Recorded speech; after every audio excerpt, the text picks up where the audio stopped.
I want to talk about the day I quit taking my phone on date night. My phone's in the car. The only reason I I have love my that. phone in the car is because of CarPlay, so I can listen to music in the car on CarPlay. When we're getting ready to walk into the restaurant, I do it now. 10 years later, phone goes in the glove box. I leave it. I don't have a phone in front of me. I have her in front of me.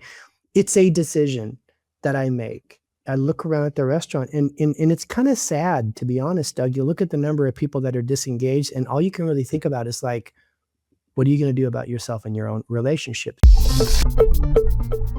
Are you tired of the AI slopification of content, of the emails you get, of the posts that you read? Well, I'm Doug Atkinson, and I just had a great human conversation with Tim Sanders, the Chief Innovation Officer at G2. He's got some pretty strong opinions about that. Please like and subscribe and check out the rest of this episode. Tim Sanders, Chief Innovation Officer at G2, a guest of ours in the Insight Jam in past episodes, and an author of some books I'd like to get to as we go along here. But thank you very much and welcome to the Human Conversation. Doug, thanks for having me. Glad to be with you. Well, so I want to start where you are leading thought at the moment, which is around the implementation of AI at the enterprise level, and what you're seeing, where you think we are. Kind of give us a quick 10,000 foot overview. I think we're still relatively early in the journey of AI transformation at most enterprises. I could even say on behalf of G2, we consider ourselves relatively early on a quest to become more AI first, if you will, in terms of how we run our business. So I do, Doug, get an opportunity to talk to enterprise leaders, gosh, every single day of the week on calls like this or in person about where they are. And here's the TLDR. Everything with AI seems to happen ahead of schedule. You predict it's going to take 3 years for a thing to happen. It happens tomorrow. I think what we've seen in the last few years is a dramatic acceleration of AI innovation coming to market. Recently, OpenAI revealed to one of our executives that instead of shipping a model every 6 months, it looks like the frontier labs are going to start shipping new models every 6 weeks. So the cadence of change is something I've never seen before in the industry. For example, just a year ago, we sat around and talked about startups as, quote, LLM wrappers, meaning they built the delicate user interface on top of an LLM. Is that a business? Today, there's no more wrappers. Now they're talking about AI harnesses. Startups like Windsurf and Cursor that harness the power of large language models to produce agents that produce business value and safety and economics, et cetera. So anyway, the pace of change is fast. That's number one. Adoption looks good if you follow the money, but it's tepid if you follow the behavior. What I'm seeing today is something that I saw 20 years ago with the birth of cloud computing. I see trust gaps. We could talk more about that. I think people are buying agents, but they're treating the agents like chatbots. They're not letting the agents actually have the autonomy to break through this concept I call Parkinson's law and produce real business velocity. I think the challenge over the next few years is companies and leadership teams being able to get their employees to trust the agents enough to let them do their job. So I think that's the other big issue I'm seeing is the birth of trust gaps. I think finally, I think there is a growing backlash to AI at the ground level. And I think it's for reasons that have nothing to do with whether the technology is going to jump out of the Petri dish and, eat the planet or take our jobs. I think it's the narrative of leaders. Leaders are so obsessed about talking about AI from a cost-saving standpoint. First of all, that isn't the opportunity with AI. That is a small opportunity. McKinsey, Harvard, we've studied this. It's not true. It's about giving people more capacity. But the problem is like that narrative that we're going to use AI to save money scares people in the middle and at the frontier line of a company, because the only way the save money comes true is if you lay people off or stop hiring. And every day we see some announcement where some company says we're letting go of people because of AI. Hint, they weren't. They're letting people go because they overhired for the last 4 or 5 years and need to right size, but they'd love to please investors at the same time. This narrative is causing middle management and frontline contributors to point to every mistake AI makes and say, see, it doesn't work, and slow down adoption. I'm seeing that as a real problem. I think leaders have to rethink their narrative. They have to rethink how they roll AI out. They have to think about how they reward people for utilizing the AI tools and building their AI fluency. I think that, besides solving trust gaps, is the other major challenge organizations face. Because here's the reality, Doug. Companies that learn how to leverage AI to create a digital workforce have a brute force advantage over those that don't. Full stop. Why is this the case? Because with pre-generative AI tools, think like machine learning back to just good old software, the promise was 30% more productivity. Right now, with AI agents, if you trust them, if you let them have autonomy, we're talking 300 to 1,000% more business velocity, not even productivity, because productivity and business outcomes aren't the same thing.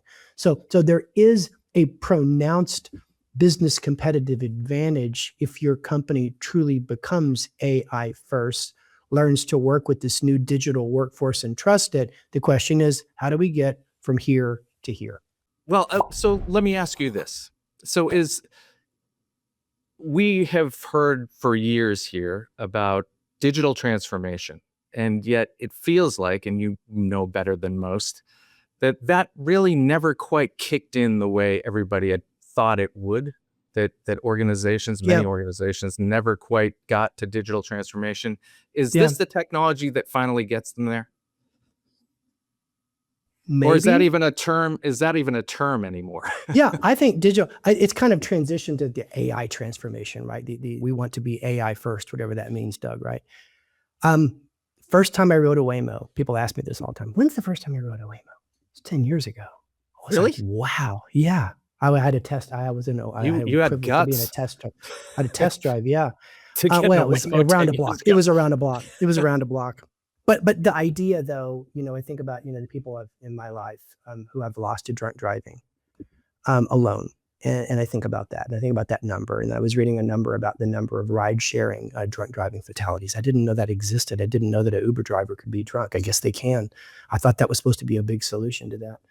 Wow. So I think about all those things. And it's like 10 years ago, I rode a Waymo, and here we are. How many cities have they got turned on? And how quickly would they turn it off with one TikTok video of a Waymo, almost running over some mom pulling a kid in the stroller?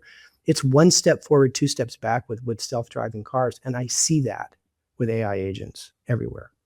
I see how quickly companies are to roll back agent autonomy the minute something bad happens, as if human beings don't make mistakes, right? Because we as human beings are very unforgiving in machines. That's why, fascinating fact here, Doug, in factories, the reason they like to give robots names is so people will stop injuring them. That's why we anthropomorphize robots in the real world. So how fast will AI transformation go? Slower than we think.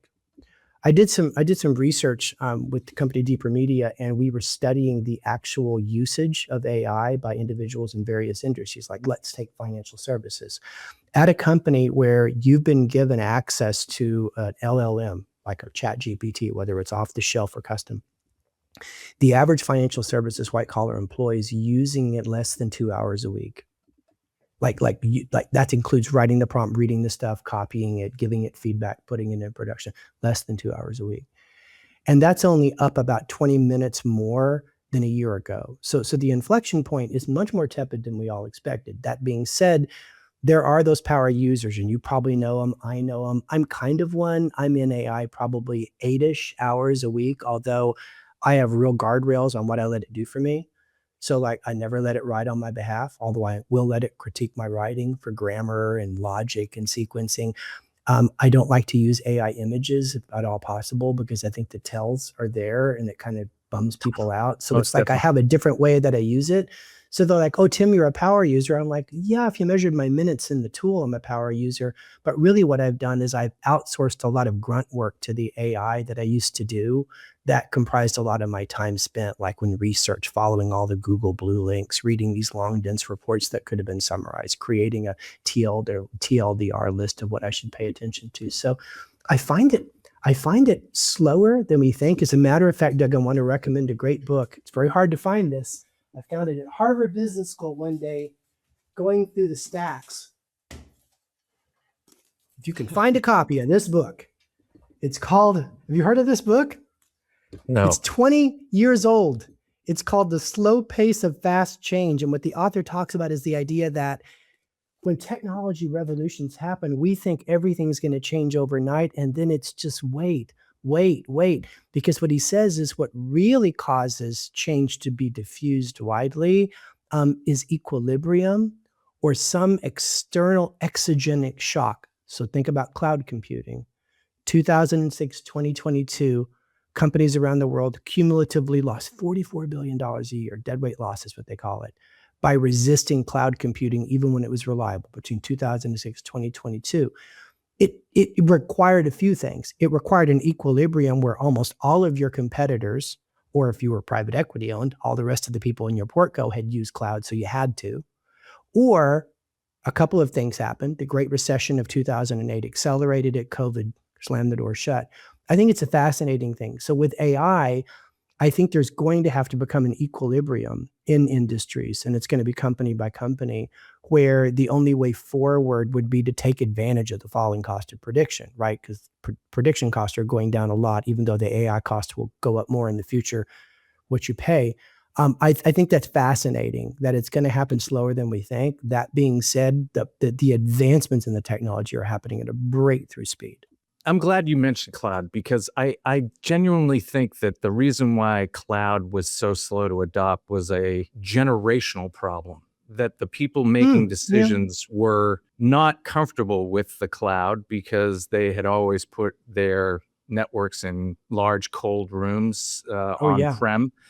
Until the generation that grew up on Salesforce and other, software as a services began to be able to make decisions, then the cloud became more easily adopted because they were more comfortable with the vagaries of the cloud, if you will. And I think what we're seeing, what we will see, and I think to your point, is when it finally does change, and that generation of people who are now getting very comfortable with AI all the way from the beginning of their career, once they begin to move into those decision-making seats, that it will go very quickly. But one concern I have is that generation, if this is the commoditization of cognition, if you will. So I that's the way I think about what's I worry about that. What happens? I mean, let's again zoom out from kind of the nitty-gritty of getting the job done and think about how the job gets done, or who gets the job done. I know you mentioned that you don't allow it to write for you, but I would argue, given what Substack seems to be doing these days, I would argue, or everything I see on LinkedIn, that you're the exception, not the rule, that a lot of people are allowing this thing to write for them pretty much unedited. And so you're seeing a lot more published work. Seeing slop. Slop is one way to put it. But average what writing. happens? What happens very here average writing when you outsource that cognition, that thought leadership? Even when you're presenting yourself as the thought leader and you're not even sure, it could be argued you don't even understand your thought leadership. What happens here as those people move through the system up the ladder, and now you have organizations that are? I mean, what can an organization do to protect itself against this kind of slop advancement? So in content world, there's a phrase, pardon the French here, called the enshittification of social media, right? So it's like these content farms that just churn out crappy content. I'm seeing the slopification of corporate work. I worry very much about companies that they buy AI tools. They tell everybody, you got to use them. We want to be AI first, but they don't enable people. They don't give them guardrails. They don't help them understand, like, what's quality look like to our customers? What does quality, for example, look like to our readers? How do we think about brand? How do we think about the fact that the consumer can tell the M dashes, the use of phrases, it's not this, it's that, etc. Makes it incredibly obvious when you use it. Duke University did a study a few years ago, and I believe this, that said that, a lot of people look down on you when they know you're using AI to save time. It actually doesn't help your brand. Now, if you're using AI to accomplish things that you never thought you could accomplish before. I think of Steve Jobs, how he sold the Apple, right? Computer's a bicycle for the mind. It gives us agency that we never had before to go places we thought we never could get to. I think it becomes fascinating that organizations then need to hold their talent responsible for their work. So at the end of the day, you are responsible for the quality of the work you produce. I also think, Doug, and I'll just finish real quick. I'm sorry to interrupt. I counsel leaders all the time that if you see someone who's one-shotted cognitive work, send it back to them.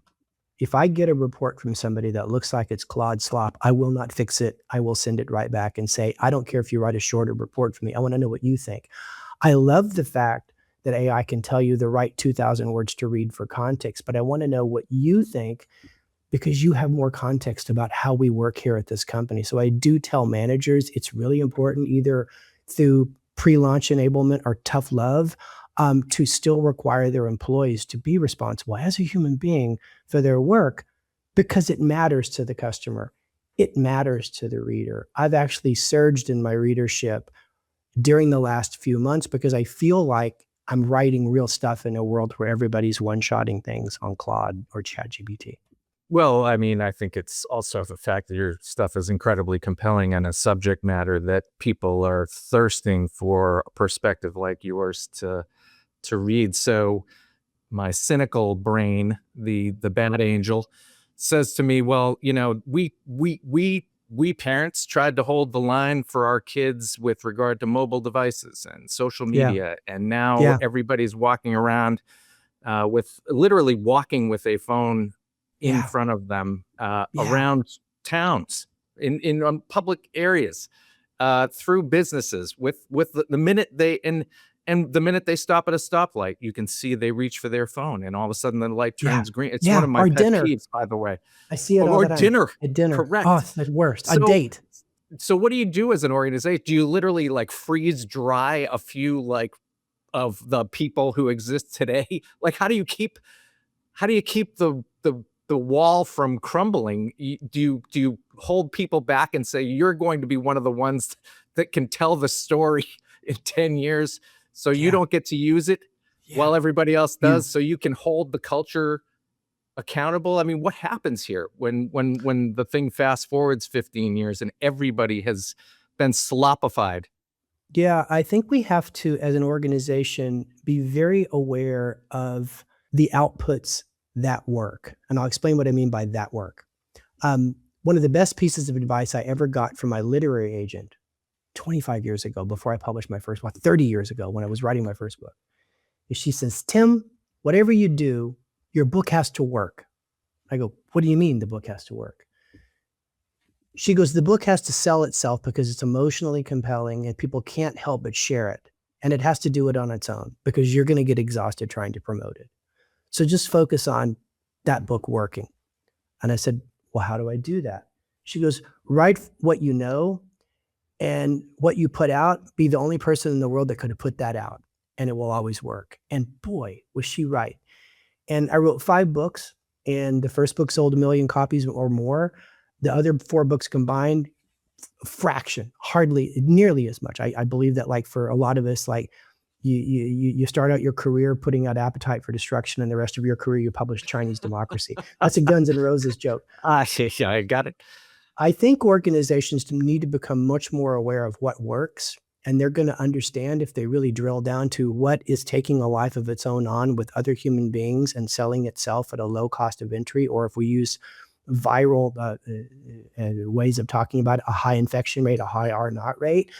If you focus on what works, you are going to come back to the human experience. I've been talking to people in the music industry, and they do study human-created music versus AI-created music. And you hear these headlines about the country band that went to the top of the charts, this, that, and the other. Very much outliers. If you study engagement on platforms like a Spotify for add to list, repeat, and recommend, the human touch is becoming more and more important. It's going to become more artisanal. I think in the future, I heard one of the futurists talk about the idea where somebody's going to say, well, I want to see that movie because, like, the human George Clooney is actually in that movie.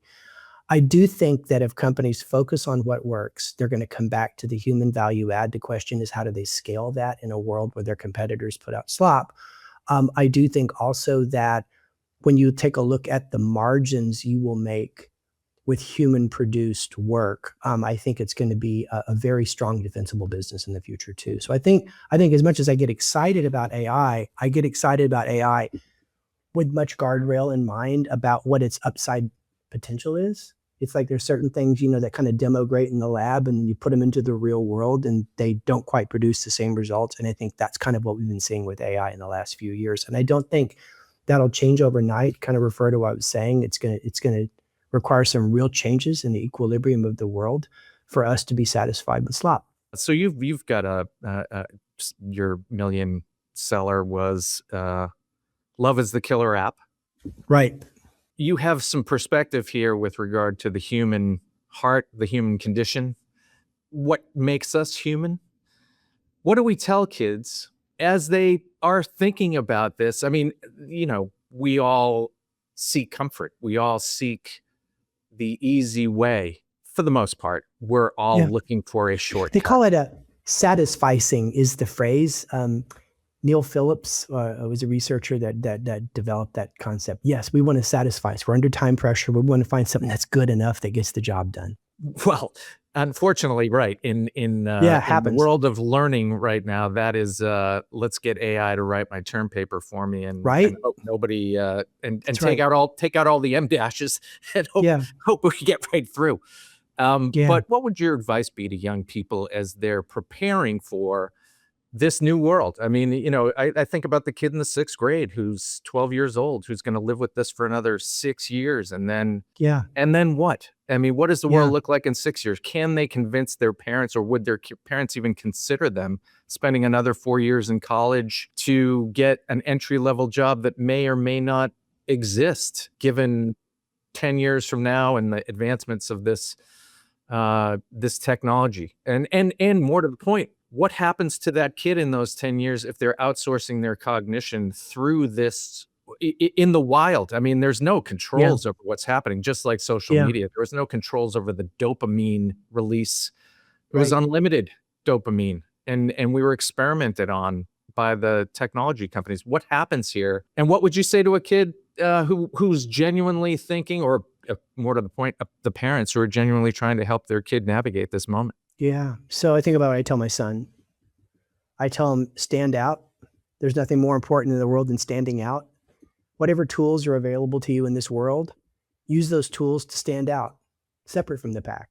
And he uses AI, but you'd be happy to know he also is quite judicious about how he uses AI, even though he's an absolute power user. He can do things with Obsidian and Claude Code that I could never do. But he also, much like me, has things that he would never have AI do for him. For example, outsourcing thinking. Now, why is this the case? Because one visceral thing that got through to him, and I wish it was me, it was a professor when he went to journalism school. But the professor helped him understand the nature of large language models. Large language models seek the average answer. When you utilize a large language model for the purpose of thinking, think creativity, you by definition will produce average work. Faster work, average work. I think what we see with students, and I've been doing research on students that cheat using AI, they often have lower self-esteem. I'm not going to blame that on the parents, but it is a parental opportunity. We've got to get people to think more of themselves as individuals as opposed to thinking of themselves as an extension of the machine.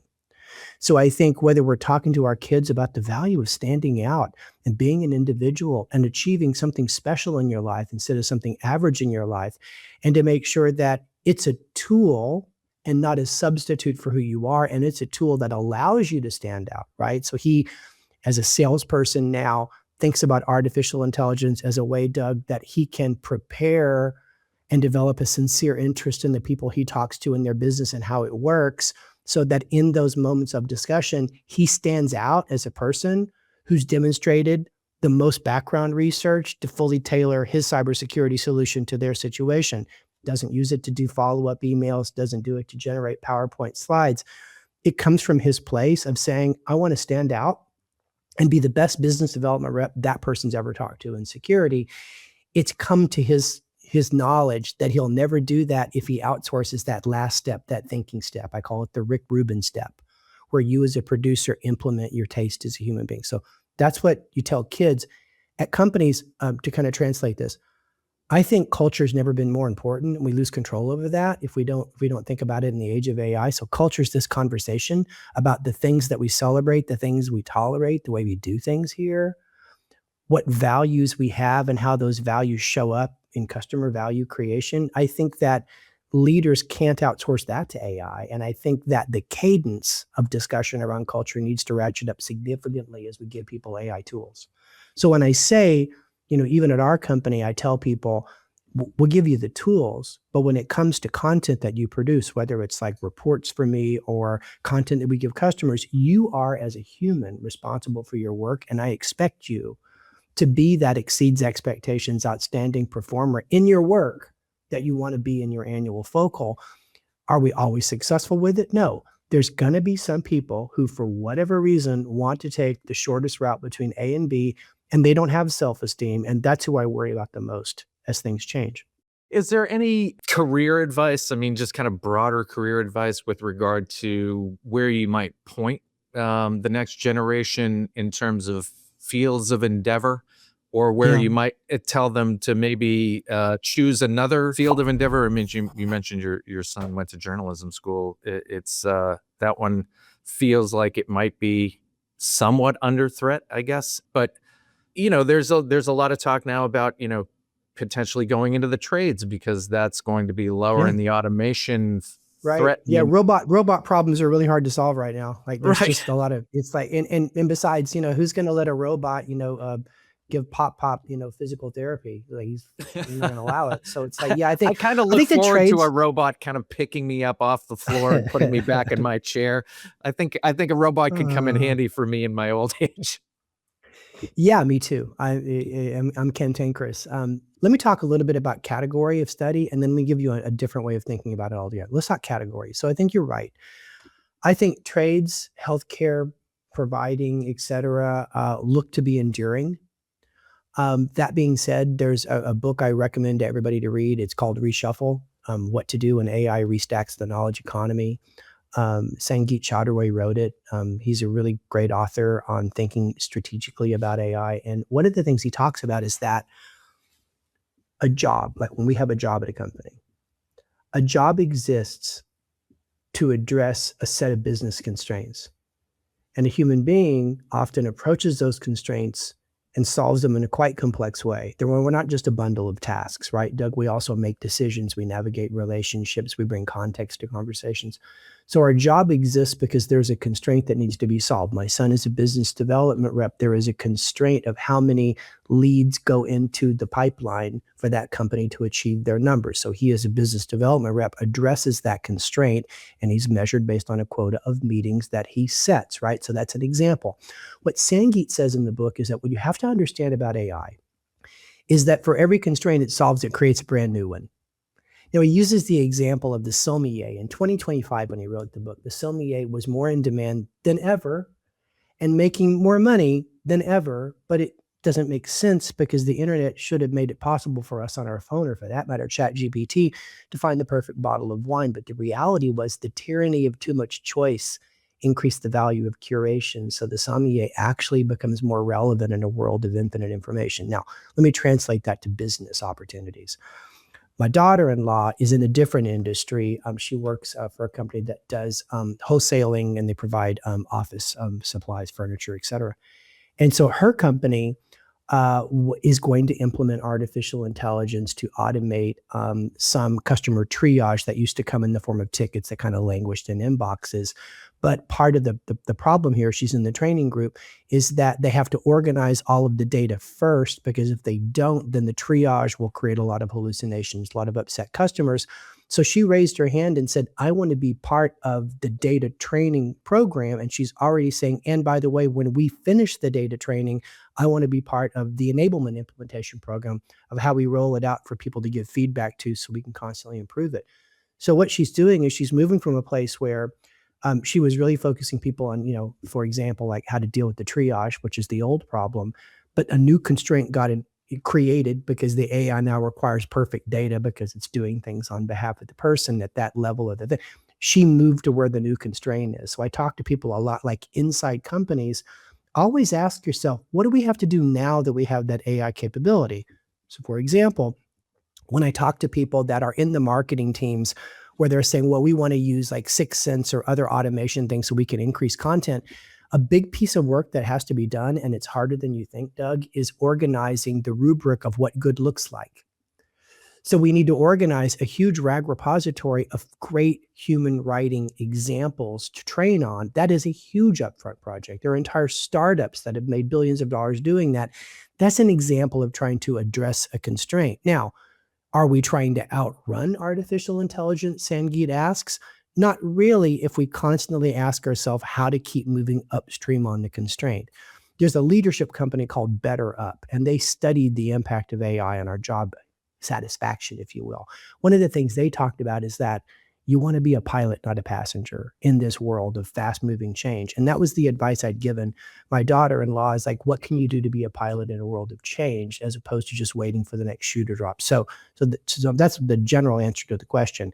I like trades. I had a conversation with an executive at Microsoft a few years ago. He talked about how they're starting to really value people that studied foreign languages, not for the language, but for their mental plasticity and the way they think and the way they can associate abstract objects, which is a real problem for the frontier labs. It just costs so many tokens at test time to try to do that kind of thinking. They like literature majors. They like people that are good at cognitive language, since after all, that's the new programming language. So liberal arts look more appetizing than they used to. The last thing I'd say, though, is don't sleep on computer science, because computer science is about 20% prototype and 80% systems thinking. And when you look at all these vibe coding solutions, whether it's Windsurf or Codex or Anthropic Claude, that's 0 to 1 programming, right? So the death of computer science has been greatly exaggerated. I just think computer science as we know it will change from programming languages to system health, system architecture, et cetera, requiring much more math and much less memorization. So it didn't give you a great answer, kind of give you a around the world answer, but it's kind of like how I talk to the answer. So, well, so one final question from me with regard to where it all ends up. So we've seen a thing or two.